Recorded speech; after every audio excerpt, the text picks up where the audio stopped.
मंगलम भगवान वीरो मंगलम गौतमो गणी मंगलम कुंद कुंदाद्यो जैन धर्मोस्तु मंगलम सर्वमंगल मांगल्यम सर्वकल्याणकारकं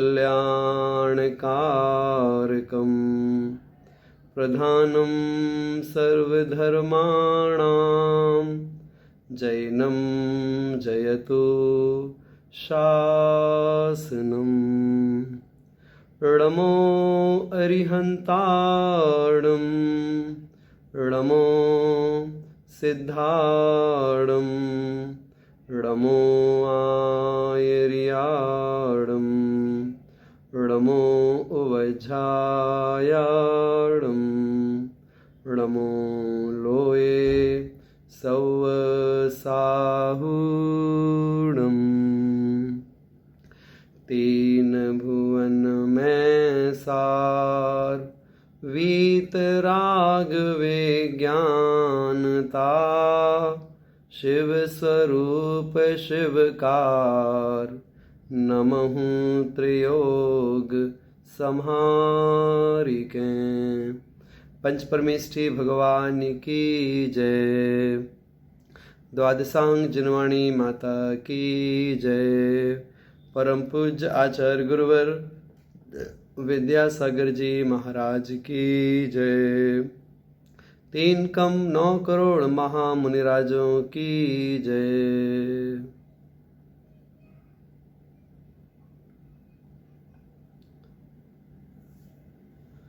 महामुनिराज सकल व्रतों का पालन करते हुए अपने आत्मविशुद्धि को बढ़ाते हुए शुभोपयोग आत्मक प्रवृत्ति से उपरिम जब शुद्धोपयोगी होते हैं उस समय उनकी आत्मिक स्थिति कैसी होती है, इसका वर्णन हम सभी लोगों ने क्रम क्रम से सुना। वे शुद्धोपयोगी महामुनिराज जो कि ध्यान ध्याता और ध्येय का भी जहाँ विकल्प नहीं होता है, नए प्रमाण और निक्षेप भी जिनके अनुभव में नहीं आते हैं, जिनकी आत्मा ही करता है, आत्मा ही क्रिया है और आत्मा ही कर्म है, ऐसे परम तपस्वी महामुनिराज जिनका पूरा उपयोग अपने आत्म तत्व की ओर लगा हुआ है, उन मुनिराजों को कैसा सुख प्राप्त होता है, क्या अनुभूति होती है, ये बताने के लिए अगला जो छंद है 11वें नंबर का छंद वो आपके सामने आ रहा है। और इसी सुख के बल पर, इसी आत्मलीनता के बल पर वे कर्मों का क्षय करके अरहंत अवस्था को प्राप्त होते हैं। कैसे प्राप्त होते हैं ये बताने के लिए यह छंद बताया जा रहा है। यों चिंत्य निज में थिर भये तिन अकथ जो आनंद लयो सो इंद्र नाग नरेंद्र वा अहमिंद्र के नाही कयो तब ही शुक्ल ध्यानाग्नि करी चौघाति विधि कानन दयो सब लख्यो केवल ज्ञान करी भविलोक को शिव मग कयो। बहुत ही सुंदर पंक्ति के माध्यम से, छंद के माध्यम से यहाँ पर बताया जा रहा है। यों चिंत्य, यों माने इस प्रकार से, चिंत्य विचार कर।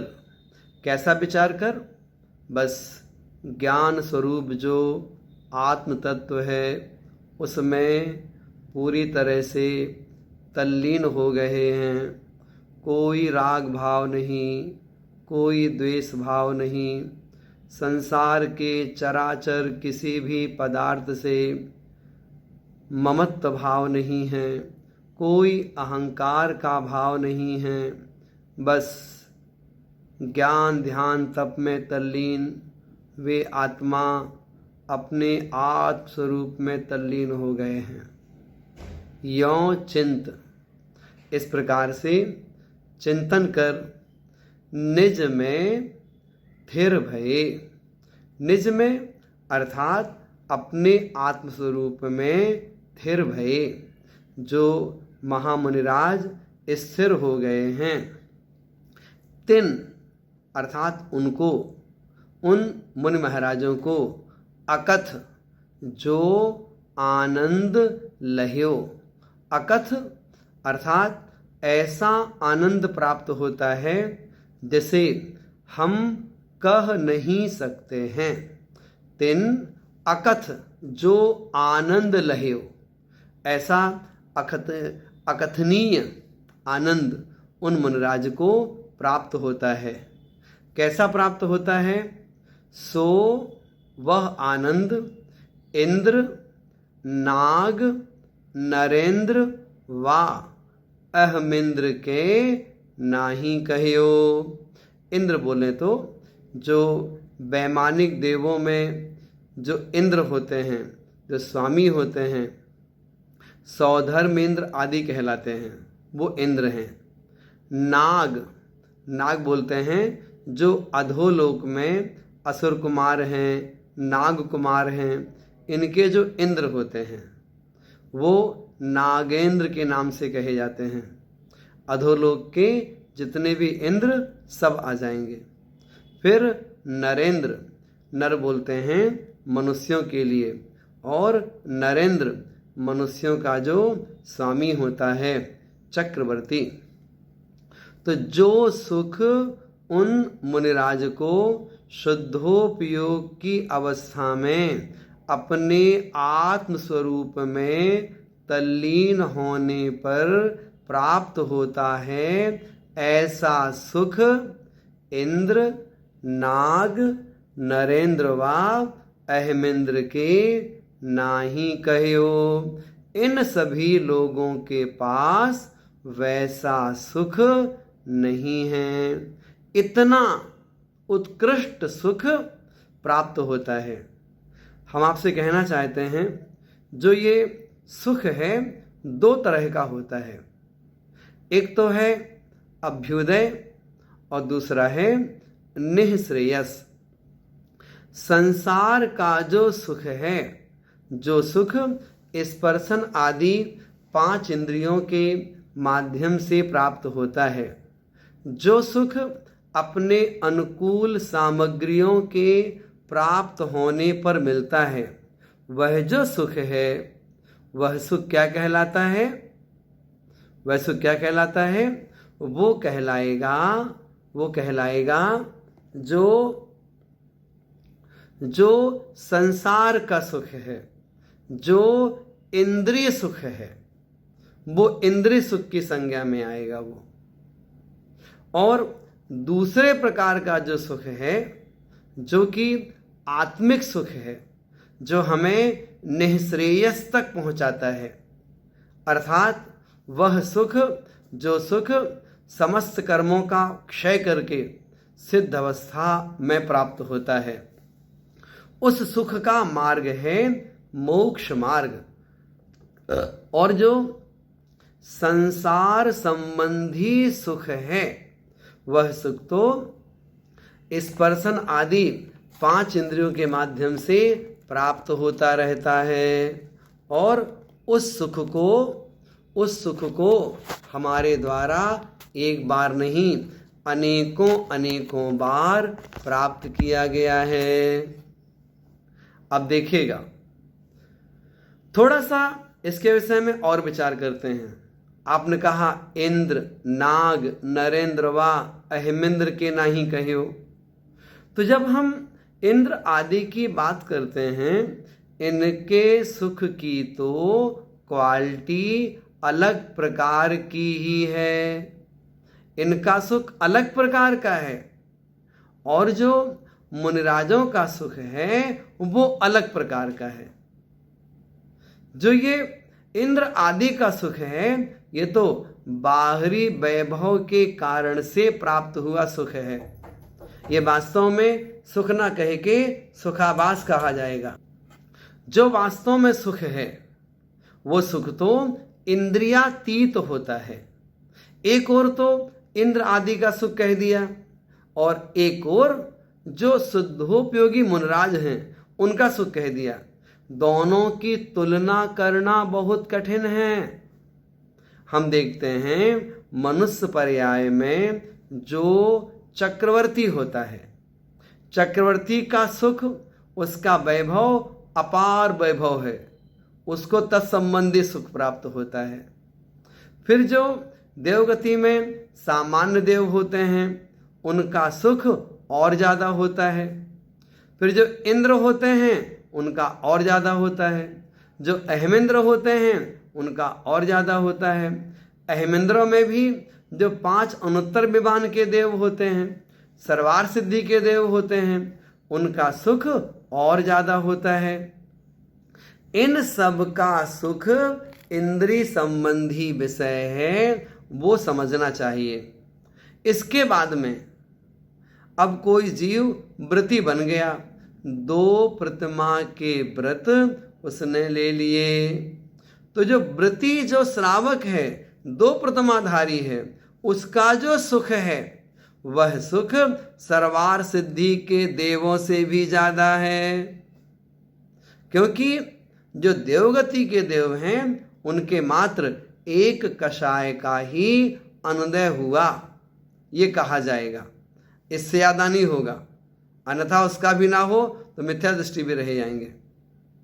लेकिन जो पंचम गुण स्थान में व्रती श्रावक हैं, इन्होंने 2 कषायों का अनुदय कर दिया, एक अनंतानुबंधी और दूसरी अप्रत्याख्यानावरण। तो ऐसे करके 2 कषायों का अनुदय हुआ, तो उनका सुख जो है व्रती का सुख ज़्यादा होगा। लेकिन जो इंद्र है उसका सुख बहिरंग सुख है, इंद्रिय सुख है। और जो ये प्रथमाधारी श्रावक हैं इनका सुख अंतरंग आनंद का है। कैसा आनंद? 2 चौकड़ी के दूर होने पर जो प्राप्त होता है। आकुलताएं कम हुई, इच्छाएं कम हुई, पाप का अनुभाग कम हुआ, कषाय का अनुभाग कम हुआ। एक अव्रती है और ये व्रती बन गए हैं, तो ऐसे करके पंचम गुण स्थानवर्ती का सुख और ज़्यादा है। फिर 6ठे गुण स्थानवर्ती मुनि महाराज जी हैं जो प्रवृत्ति में लगे हुए हैं। इनका सुख कैसा है? इनका सुख उन व्रती श्रावकों से, उन ऐलक शुल्लकों से उनका सुख ज़्यादा है। किनका? जो कि मुनि महाराज जी बन गए हैं।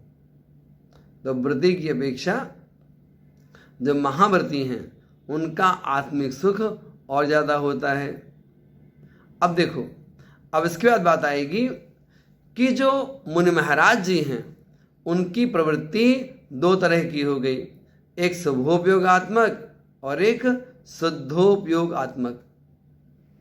तो जो मुनिराजों की प्रवृत्ति शुभोपयोगात्मक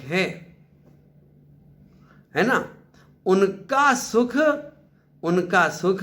पंचम गुण स्थानवर्ती से ज्यादा है। और इसके ऊपर जब चर्चा आएगी तो वहां पर आपको विषय बदल दिया जाएगा। वहां क्या बताएंगे आपको? वहां बताएंगे जो महाव्रती हैं उनके पास तो आत्मिक सुख है ही, उन महाव्रतियों में भी जो अपने स्वरूप में तल्लीन हो गए हैं उनका सुख और अधिक और अधिक और अधिक अधिक कहा जाता है। तो ऐसे करके ये जो सुख की क्वालिटी है, सुख की धारणा हमें कैसी बनानी चाहिए वो आपके सामने हमने थोड़ा सा विषय स्पष्ट किया। सुख को और भी प्रकार से कहा जाता है। एक होता है इंद्रिय सुख, एक होता है सहज सुख, एक होता है अतीन्द्रिय सुख, एक होता है अनंत सुख, और एक है अव्याबाध सुख। हमने कहा इंद्रिय सुख। तो जो मिथ्या दृष्टि जीव हैं, इनके पास में यदि सुख है तो इंद्रिय संबंधी ही सुख प्राप्त होता है, इसलिए इनको बोलते हैं ये इंद्रिय सुखी हैं।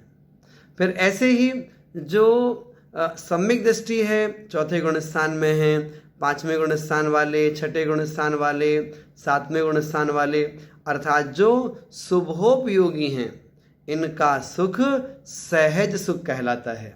सहज सुख, इसका मतलब क्या हुआ?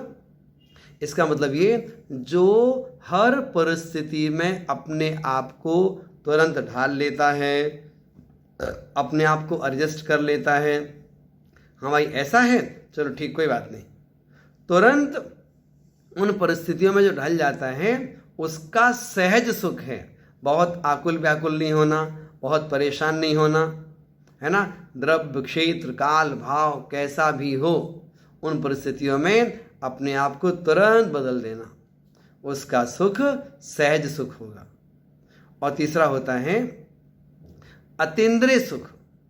अतीन्द्रिय सुख, पांच इंद्रिय और मन से उपरिम हो गए हैं, इन विषयों से उपरिम हो गए हैं, लेकिन अभी केवल ज्ञान की प्राप्ति नहीं हुई है।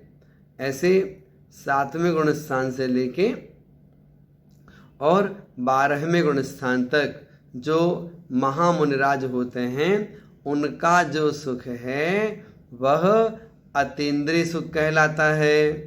मतलब इंद्रियातीत है, वो अतीन्द्रिय होता है। और जब वे ही उस अतीन्द्रिय सुख के बल पर चार घातीय कर्मों का क्षय कर दें तो क्या हो जाएगा? केवल ज्ञान की प्राप्ति हो जाएगी। तो केवल ज्ञान के पास सुख कौन सा हो जाएगा? उनके पास अनंत सुख हो जाएगा। और जब अघातीय कर्मों का भी नाश करके, क्षय करके निर्वाण की प्राप्ति करेंगे तो उनका जो सुख है वो अव्याबाद सुख हो जाएगा।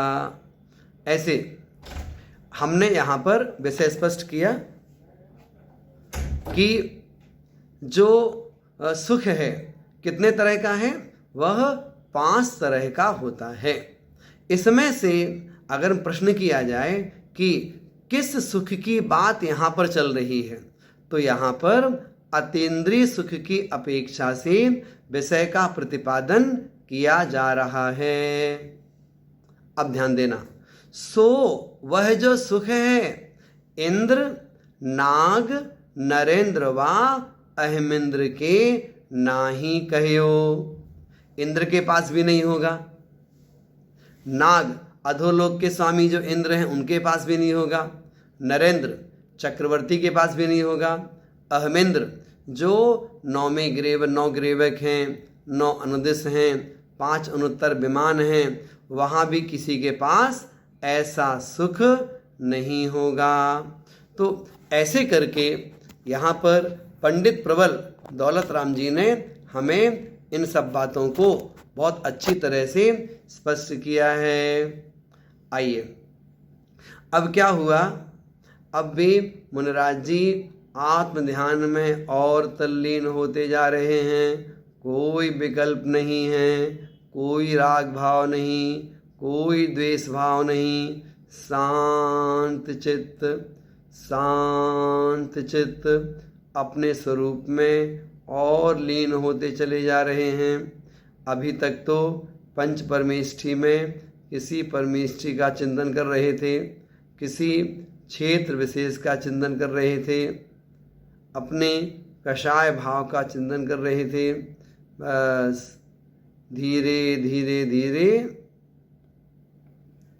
आत्म परिणाम और शांत होते चले जा रहे हैं और मंद होते चले जा रहे हैं। और जो ये कषायों की जो ये कषायों की जो मंदता है, ये मंदता ही हमारे जीवन के लिए परम कल्याणकारी हो जाएगी। तो वे शुद्धोपयोगी महामुनराज धीरे धीरे आत्मस्थ होते चले जाते हैं और वो शुद्धोपयोग से और आगे बढ़ते हुए शुक्ल ध्यान को प्राप्त हो गए। और शुक्ल ध्यान जहाँ पर आत्म परिणाम अत्यंत शांत रहता है, किसी प्रकार का बाहरी कोई भी विकल्प उन आत्मा के पास में नहीं हुआ करता है। ऐसे परम तपस्वी महामुनराज धर्म ध्यान रूप चिंतन से उपरम होते हुए शुक्ल ध्यान की ओर आ गए। शुक्ल ध्यान जिसे कि हम शुद्ध ध्यान इस नाम से भी कहा करते हैं। तो क्या हुआ? तब ही शुक्ल ध्यानाग्नि करी, तब ही अर्थात अभी शुद्धोपयोग में थे, एकाग्रता और बनी, एकाग्रता बनते बनते वे शुद्धोपयोग से और विशुद्ध परिणामी शुक्ल ध्यान में पहुंच गए।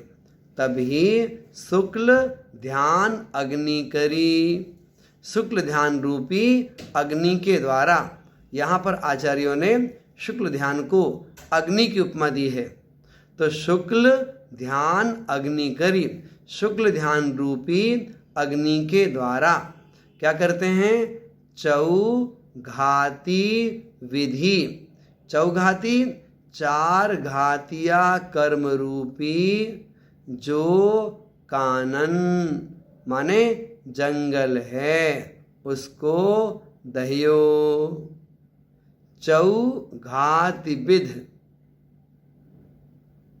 चार घातिया कर्म रूपी, विधि माने कर्म, तो चार घातिया कर्म रूपी कानन दहियो। चार घातिया रूपी जंगल को उन्होंने जला दिया। किसके पर जलाया? ध्यान रूपी अग्नि के माध्यम से, है ना। तो यहाँ पर ध्यान रूपी अग्नि के माध्यम से चार घातिया कर्म रूपी जो जंगल है उसको वे जला देते हैं। शपक श्रेणी आरोहण करते हुए वे मुनिराज जी 7वें गुण स्थान से 8वें गुण स्थान में गए। तो छपक श्रेणी का पहला गुण स्थान 8वां गुण स्थान है, 9वें गुण स्थान में गए, 10वें गुण स्थान में गए। और छपक श्रेणी वाले हैं ना, 10वें गुण स्थान से डायरेक्ट 12वें गुण स्थान में चले जाएंगे। तो 10वें गुण स्थान के अंत में मोहिनी कर्म का और 12वें गुण स्थान में ज्ञानावरणी, दर्शनावरणी और अंतराय, इन 3 घातिया कर्मों का मिला करके 4 कर्मों का क्षय करेंगे। क्या लिखा? तब ही शुक्ल ध्यानाग्नि करी, उस शुक्ल ध्यान रूपी अग्नि के द्वारा क्या किया है? चौघाति विध, 4 घातिया कर्म रूपी कानन दहियो, जंगल को जला दिया। सब लख्यो केवल ज्ञान करी, हाँ, और जला दिया तो क्या हो गया? सब लख्यो केवल ज्ञान करी, सब कुछ देख रहे हैं, संसार के चराचर अनंत पदार्थों को वे जानने देखने वाले हैं। सब लख्यो केवल ज्ञान करी और भवि लोक को, लोक माने जीव, तो भवि लोक को, भव्य जीवों को शिव मग कहियो, मोक्ष मार्ग बताया। भव्य जीवों को जो मोक्ष का मार्ग है उसका उन्होंने उपदेश दिया। किन्होंने? उन अरहंत भगवान ने। अब देखिए, 4 घातिया कर्मों के क्षय से क्या प्राप्त होता है? ज्ञानावरणी कर्म का क्षय हुआ तो केवल ज्ञान की प्राप्ति हुई, दर्शनावरणी कर्म का क्षय हुआ केवल दर्शन की प्राप्ति हुई, मोहिनी कर्म का क्षय हुआ अनंत सुख की प्राप्ति हुई, और अंतराय कर्म का क्षय हुआ तो अनंत वीर की प्राप्ति हुई। ऐसे चार घातीय कर्मों का क्षय होने से इन अनंत चतुष्टय की प्राप्ति होती है। और देखो, हम जब पढ़ते हैं नव केवल लब्धि रमाधरंत, हे अरहंत परमेष्ठी, आप नौ केवल लब्धि के स्वामी कहलाते हैं। अर्थात आपने चार घातीय कर्मों का क्षय करके इन नौ लब्धियों को प्राप्त किया है। वे नौ लब्धियां कौन कौन सी होती हैं?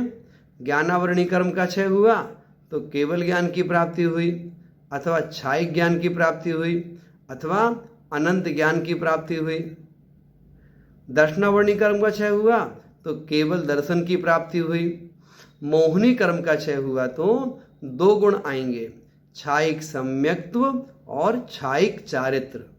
इसी प्रकार अंतराय कर्म का क्षय हुआ तो 5 लब्धियों की प्राप्ति हो जाएगी, क्षायिक ज्ञान, क्षायिक दर्शन, क्षायिक भोग, क्षायिक उपभोग और क्षायिक वीर्य।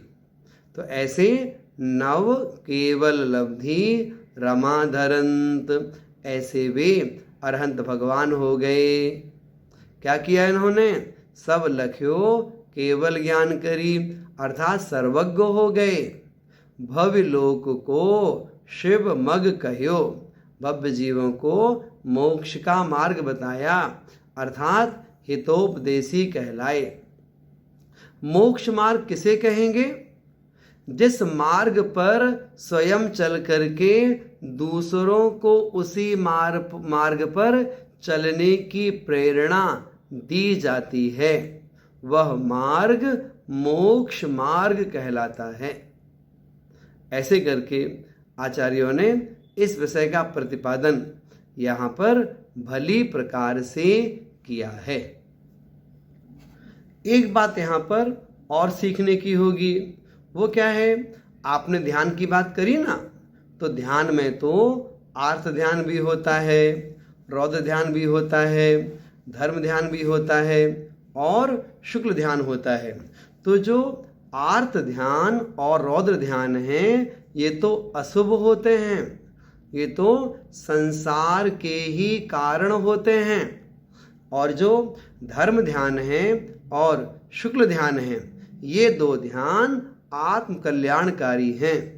धर्म ध्यान को परंपरा से मोक्ष का कारण बताया गया है, और जो शुक्ल ध्यान है, इसे साक्षात ही मोक्ष का कारण बताया गया है।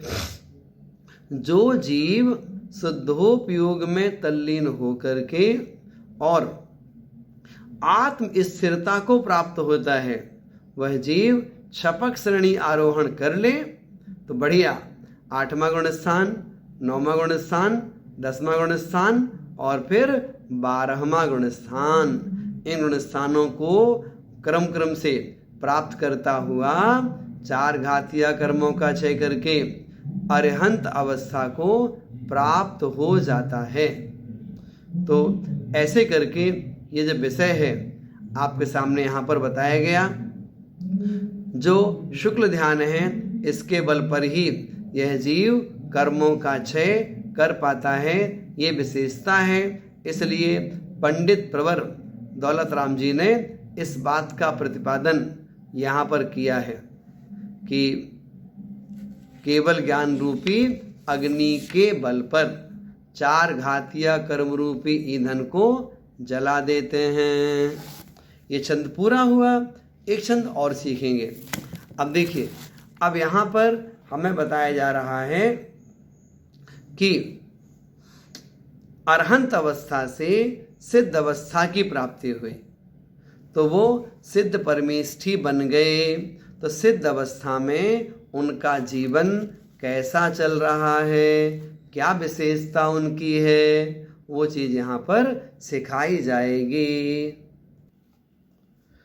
पुण्य घाति शेष अघाति विधि छिन्न माहि अष्टम भूबसे वसु कर्म बिन से सुगुण बसु सम्यक तो आदिक सब लसें। संसार खार अपार पारा वार तरिती रही गए। अविकार अकल अरूप सुचि चिद्रूप अविनाशी भये। पुनि घाति, पुनि मतलब उसके बाद में, घाति नष्ट करते हैं शेष अघाती विधि। जो शेष बचे हुए अघाती विधि, विधि माने कर्म, शेष बचे हुए जो अघातिया कर्म हैं उनको भी वो घाती, उनका भी क्षय कर देते हैं। अभी क्या हुआ था? अभी वो अरहंत अवस्था को प्राप्त हुए थे। अरहंत बन करके बहुत समय तक अरहंत अवस्था में कोई रह सकता है, रहो आराम से, है ना। और अरहंत के बाद में अब नियम से सिद्ध अवस्था को प्राप्त करेंगे ही करेंगे। कहने का मतलब क्या? कोई जीव यदि मुनि महाराज जी बनते हैं तो मुनि महाराज जी उस भाव में अरहंत बने, कोई जरूरी नहीं है।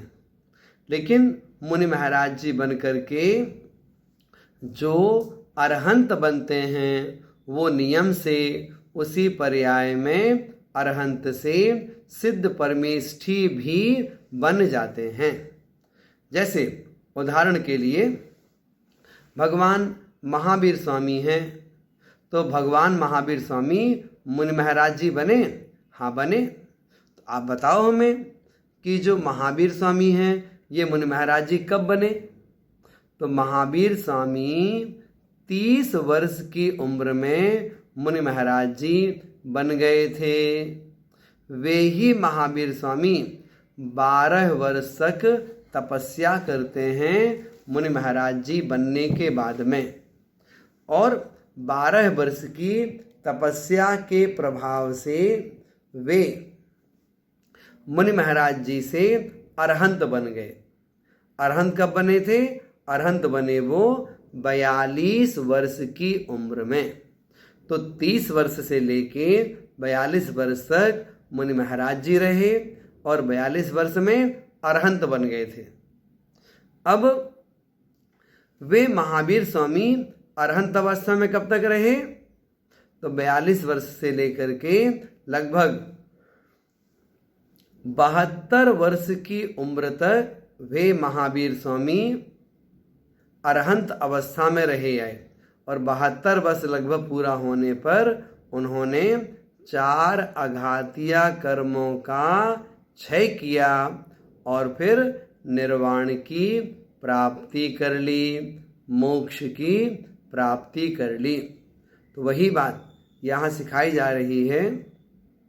पुनि घाति शेष अघाती विधि, उन्होंने फिर जो 4 अघातिया कर्म हैं उन अघातिया कर्मों का नाश कर दिया। नष्ट होने के बाद क्या हुआ? छिन्नमाही अष्टम भू बसें। छिन्नमाही क्षण मात्र में, छिन्नमाही अगले ही समय में, अष्टम भू बसे 8वीं पृथ्वी को प्राप्त हो गए। 8वीं पृथ्वी का नाम क्या? वही आप बोलते ना सिद्ध शिला, सिद्ध क्षेत्र। सिद्ध शिला तो नीचे है, सिद्ध क्षेत्र अर्थात लोक के अंत उपरिम भाग में जो अंतिम वात वलय है, जिसका नाम तनुवात वलय है। तो तनुवात वलय के मध्यम 45 लाख योजन प्रमाण क्षेत्र में सिद्ध परमेश्वरियों का निवास हुआ करता है। तो वे यहाँ से अघातिया कर्मों का नाश करते ही वहाँ पहुँच जाते हैं। कैसे पहुँच जाते हैं? उनकी वो स्वाभाविक गति होती है और वहाँ पर वो पहुँच जाते हैं। आप देखिएगा, सिद्ध अवस्था की प्राप्ति हुई तो आत्मा इस पृथ्वी से कितना ऊपर गई? तो 7 राजू ऊपर गई सिद्ध अवस्था को प्राप्त करने के लिए। कितनी देर में गई? एक समय में चली गई। तदनंतर मूर्ध्वम गच्छत्या लोकांतात, तत् अनंतरम, अनंतर समय में ही ऊर्ध्वम गच्छति, ऊपर को जाता है। कहाँ तक? लोकांतात, लोक के अंत तक जाता है। इससे ऊपर जाता है क्या? इससे ऊपर नहीं जाता है। इससे ऊपर क्यों नहीं जाता है? तो कहा जाएगा इसके बाद में इससे ऊपर धर्म द्रव्य नहीं है। तो जहाँ तक धर्म द्रव्य है वहीं तक मुक्त जीवों का गमन संभव है, उसके आगे जाना संभव नहीं होता है। तो ऐसे करके ये विषय यहाँ पर स्पष्ट किया गया। जब अरहंत अवस्था की प्राप्ति होती है ना, अर्थात मुनि महाराज जी 4 घातिया कर्मों का क्षय कर अरहंत बनते हैं, तो भी ऊपर जाते हैं। वो जाते हैं 5000 धनुष तक ऊपर जाते हैं। और जब अघातिया कर्मों का क्षय होता है तो वे 7 राजू तक ऊपर जाते हैं। मतलब क्या? परिग्रह के भार से, कर्मों के भार से, पाप के भार से, कषाय के भार से जब जीव मुक्त होता है उस समय इसकी गति ऊर्ध्वगामी ही होती है, ऊपर की ओर ही जाता है। ये विशेषता बताई जाती है। इसलिए कहाँ चले गए? अष्टम भू बसें। याद रखिएगा, ये जो कथन है स्थूल कथन लिखा है यहाँ पर। अष्टम भू तो 8वीं पृथ्वी तो ईसत प्रागभार नाम की पृथ्वी कहलाती है। उस पृथ्वी के मध्य में सिद्ध शिला है जो कि 2.5 द्वीप के बराबर 45 लाख योजन प्रमाण की है। उस सिद्ध शिला से ऊपर 3 वाद्वलय हैं। पहला है घनोदधि वाद्वलय, दूसरा है घन वाद्वलय और तीसरा है तनु वाद्वलय।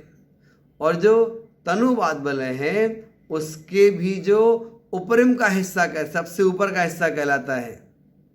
सिद्ध परमेष्ठी के जो सिर संबंधी आत्म प्रदेश हैं वो लोकाग्र में टच रहते हैं,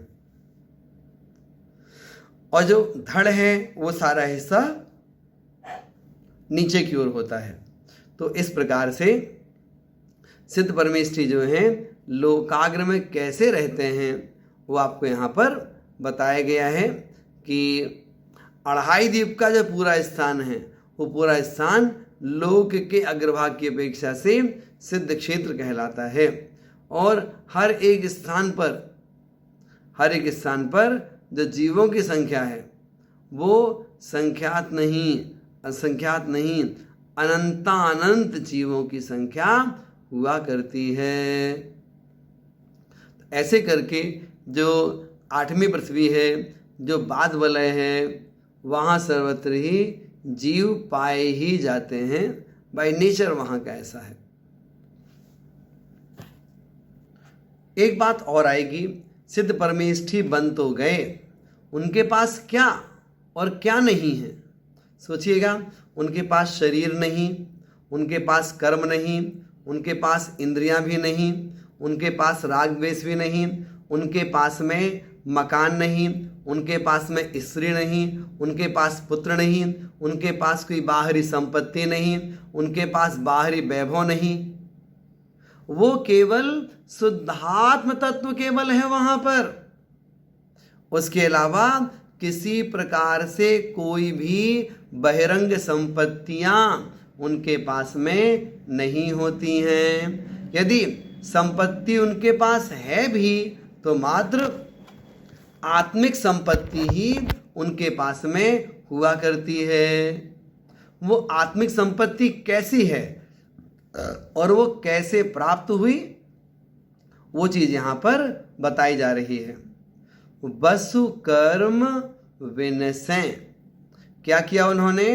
8 कर्मों का क्षय किया ना, इसलिए क्या लिखा हुआ है?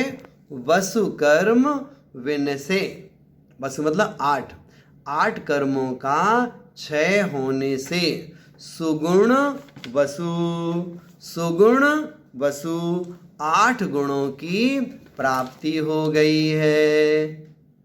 वो गुण कौन से हैं? सम्यक तो आदिक सब लसें। हमने माना उनके पास में बहिरंग गुणों की अपेक्षा से तो कुछ भी नहीं है। उनके पास यदि है तो उनके अपने आत्मिक गुण हैं, उनके अपने अंतरंग गुण हैं, और वो अंतरंग गुण भी उन्हें कहीं बाहर से प्राप्त नहीं हुए हैं। ये मत समझिएगा, उन्हें जो गुणों की प्राप्ति हुई है कहीं बाहर से प्राप्त हुई है, बाहर से नहीं हुई। आत्मा में ऑलरेडी वो गुण सबके पास भरे हुए हैं, चाहे मनुष्य हो, चाहे त्रियंच हो, नारकी हो, देव हो, विकलत्रय हो, एक इंद्री हो, किसी भी गति का जीव हो, किसी भी योनि का जीव हो, सभी के पास में ये सारे गुण विद्यमान रहते ही रहते हैं। बस इतना हो गया है, कर्मों के कारण से वे सारे गुण ढके हुए हैं, और जिन्होंने कर्मों का क्षय कर दिया उनके वे आत्मिक गुण प्रकट हो जाते हैं। उन्हीं की अपेक्षा से यहाँ पर विषय बताया जा रहा है। वसु कर्म बिनसे सुगुण वसु सम्यक तो आदिक सब लसें। सम्यक तो आदि जो 8 गुण हैं वो सारे गुण वहाँ पर शोभायमान होते हैं। कैसे होते हैं? ज्ञानावरणी कर्म के क्षय से ज्ञान गुण की प्राप्ति हुई, दर्शनावरणी कर्म के क्षय से दर्शन गुण की प्राप्ति हुई, वेदनी कर्म के क्षय से अव्याबाधत्व गुण की प्राप्ति हुई, मोहनी कर्म के क्षय से जो सम्यक्त गुण है ना, उसकी प्राप्ति हुई। यहाँ पर सम्यक्त का मतलब समीचीनता। वो समीचीनता किसकी? वो समीचीनता श्रद्धान की भी, वो समीचीनता चारित्र की भी लगा लीजिएगा। ऐसे सामान्य से मोहनी कर्म के क्षय से सम्यक्त गुण की प्राप्ति हुई, आयु कर्म के क्षय से अवगाहनत्व गुण की प्राप्ति हुई, नाम कर्म के क्षय से सूक्ष्मत्व गुण की प्राप्ति हुई, गोत्र कर्म के क्षय से अगुर लघुत्व गुण की प्राप्ति हुई, और अंतराय कर्म के क्षय से अनंत वीर्य गुण की प्राप्ति हुई है। ऐसे करके आप पढ़ते हैं ना, सम्मत्तणान दंसण वीरी सुहमम तहे व्यवगहणम अगुर लघु मव्वावाहम 8 गुणा होंत से धारणम। सिद्धों के ये 8 गुण हुआ करते हैं। कैसे प्राप्त हुए? वसु कर्म बिनसे 8 कर्मों का विनाश होने से, सम्यक तो आदिक सम्यक दर्शन आदि वसु गुण 8 गुण सब लसें, सभी गुण लसें, अर्थात उन सिद्ध परमेष्ठियों में शोभायमान होते हैं। तो ये 2 पंक्तियों को लेकर के विषय का प्रतिपादन किया। नीचे की पंक्ति, तीसरी पंक्ति, इसे देखते हैं। कह रहे हैं संसार खार। संसार कैसा है? तो खार, खार मतलब होता है जैसे कि खारा पानी होता है, वैसे संसार कैसा है? संसार तो खारे पानी के समान है। और संसार कितना है? अपार संसार है ना। आप चारों दिशाओं में कहीं कहीं तक चले जाइए तो चारों तरफ आपको कोई ना कोई जीव दिखाई दे जाएगा। तो क्या कह रहे हैं? संसार कैसा है? संसार खार है और अपार है। 2 बातें यहाँ पर बता दी गई। पहला बताया संसार खार है। आपने जो खार शब्द कहा, इसका मतलब क्या? खारा पानी भी होता है ना। और अपार, संसार पार, अपार पारावार, तो पारावार हो जाएगा वो। तो संसार खार, अपार पारावार, तरी, तरी अपन भी पार होते हैं, और तीरही, कोई तैरना चाहता है उसकी भी सहायता कर देते हैं। संसार खार, अपार पारावार, तरी, ऐसे संसार को तरी अर्थात तैर करके तीरही भये, तीरही भये अर्थात उनकी बात कर दी। उनकी बात करने के बाद में अब क्या है, अब यहाँ अपनी बात की जा रही है। पारावार मतलब समुद्र, तो संसार रूपी खारे अपार, पारावार मन समुद्र को, तरी अर्थात तैर करके, तीरही भये उस किनारे में प्राप्त हो जाते हैं। इस ओर थे, यहाँ से पार हो करके वहाँ चले जाते हैं। तो संसार खार, अपार पारावार, तो संसार रूपी खारा, अपार मतलब अथाह, ऐसे पारावार मतलब समुद्र, इसको तरी तैर करके तीरही भये उस पार हो जाते हैं। आप सोचिएगा, किसी से कहा जाए कि आप समुद्र को पार करके उस ओर चले जाइए, समुद्र पार करके उस ओर जाना कितना कितना कठिन काम है, मतलब मुश्किल क्या, दुर्लभतम कार्य है। उसी प्रकार से ये संसार जो है ना, ये संसार में रहना मुश्किल है। किसी एक पर्याय में जीवन जीते जीते न जाने कितने लोग मिलते हैं, कितने छूटते हैं। किसी से राग होता है, किसी से द्वेष होता है, किसी से राग बढ़ता चला जाता, किसी से द्वेष बढ़ता चला जाता है। जीवन इसी तरह बीतते बीतते बीतते बीतते उसी में जीते जीते मर जाता है, अपना कल्याण नहीं कर पाता। बहुत से लोग व्रती बन गए, व्रती बन करके जीवन जिया और मरण को प्राप्त हो गए। मुनराज बन गए, जीवन जिया मरण को प्राप्त हो गए। कोई ऐसे हैं जो व्रती बनने के बाद में समाधि मरण कर पाते हैं, या मुनराज बनने के बाद में समाधि मरण कर पाते हैं। वे ही पुनः देवगति से जाकर पुनः मनुष्य बनते हैं, फिर कभी मुनि बनते हैं, फिर कल्याण कर पाते हैं, कर्मों का क्षय करके निर्वाण की प्राप्ति कर पाते हैं। तो ऐसे जो सिद्ध परमेष्ठी हैं उनकी विशेषता बताई जा रही है। वो कैसे हैं?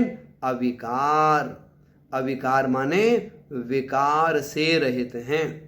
आप सोचिए ना, जिनके पास में केवल ज्ञान है, उन्हें लोकालोक के कौन से पदार्थ हैं जो दिखते ना होंगे, है ना। क्या स्त्री है, क्या पुरुष है, क्या घर है, क्या संपत्ति है, क्या सोना चांदी है ना, क्या समुद्र है, क्या 5 स्थावर जीव हैं, क्या पंचेंद्रिय विषय हैं। उनके ज्ञान में क्या नहीं प्रतिबिंबित होता होगा, क्या नहीं झलकता होगा, सब कुछ तो जानते हैं वो। उसके बावजूद भी कैसे हैं? अविकार। वे विकारों से रहित होते हैं। वे सिद्ध परमेष्ठी दुखी जीव को देख करके उसका दुख दूर नहीं कर पाते। क्यों? दुख दूर करने के लिए भी अंतरंग में तत्संबंधी कषाय भाव चाहिए, और वो कषाय भाव उनके पास नहीं होता है ना। तो इस प्रकार से ये चीज बताई कि वो अविकार, सभी प्रकार के विकारों से रहित हो चुके हैं। और कैसे हैं? अकल। अकल ये बुद्धि वाली अकल नहीं, अकल, कल माने शरीर, और अकल अर्थात शरीर से रहित। आप कैसे हो गए हैं? आप शरीर से रहित हो गए हैं। और कैसे हैं? अरूप। अरूप मतलब रूप से रहित हो गए हैं। जो स्पर्श, रस, गंध, वर्ण, ये जो 4 गुण होते हैं ना, ये 4 गुण तो पुद्गल के हैं। संसार अवस्था में ये जो हमारा शरीर दिखता है ये पुद्गल का है। ये इसी प्रकार से हमारे आत्मा में जो अभी कर्म लगे हुए हैं ना, कर्म कैसे हैं? ये कर्म भी पौद्गलिक ही हुआ करते हैं। ये भी पौद्गलिक, कर्म भी पौद्गलिक हैं। ठीक हुआ ना? अब देखो, अब यहाँ पर क्या बताया? यहाँ बताया अरूप, तो रूप से रहित। तो रूप रहित मतलब स्पर्श, रस, गंध, वर्ण से रहित होते हैं। उनका आकार तो होता है, हाँ आकार होता ना। अंतिम शरीर से किंचित न्यून सिद्ध परमेष्ठी जी का जो आकार है वो हुआ करता है, उस अपेक्षा आकार है। क्योंकि कोई भी वस्तु होगी, कोई भी द्रव्य होगा, चाहे मूर्तिक हो चाहे अमूर्तिक हो, उसका कोई ना कोई आकार तो होगा ही होगा। जैसे धर्म द्रव्य है, अधर्म द्रव्य है, इसका आकार है कि नहीं? आकार है ना। कितना बड़ा धर्म द्रव्य है? लोकाकाश के प्रमाण, 3 लोक प्रमाण, 343 घन राजू प्रमाण, उसका आकार कहा जाएगा। ऐसे ही सिद्ध परमेष्ठी का आकार नहीं होता है, मतलब स्पर्श, रस, गंध, वर्ण नहीं है, लेकिन उनमें अंतिम शरीर से किंचित न्यून आकार तो बनता है। ऐसे अविकार, अकल, अरूप। फिर शुचि, शुचि मतलब निर्दोष, शुचि मतलब निर्दोष। उन सिद्ध परमेष्ठी पर कोई भी किसी प्रकार का लांछन नहीं लगा सकता, इसलिए शुचि कहलाते हैं। तो अविकार, अकल, अरूपी, अरूप बाद में शुचि, शुचि मतलब पवित्र, निर्दोष, वो शुचि कहलाता है। फिर है चिद्रूप, चिद्रूप, चित रूप, चित मतलब चैतन्य। तो वो कैसे होते हैं? वो कैसे होते हैं? तो वो चित रूप होते हैं। बस जो चैतन्य स्वरूप आत्मा है वो चैतन्य स्वरूप आत्मा ही हुआ करती हैं। अविकार, अकल, अरूप, शुचि, चिद्रूप। चिद्रूप अर्थात दर्शन ज्ञान रूप जो चेतना है ना, वो चिद्रूप कहलाता है। दर्शन ज्ञान रूप जो चेतना है वो चिद्रूप कहलाता है। और कैसे हो गए? अविनाशी भय। अविनाशी मतलब सिद्ध अवस्था की प्राप्ति हो गई है।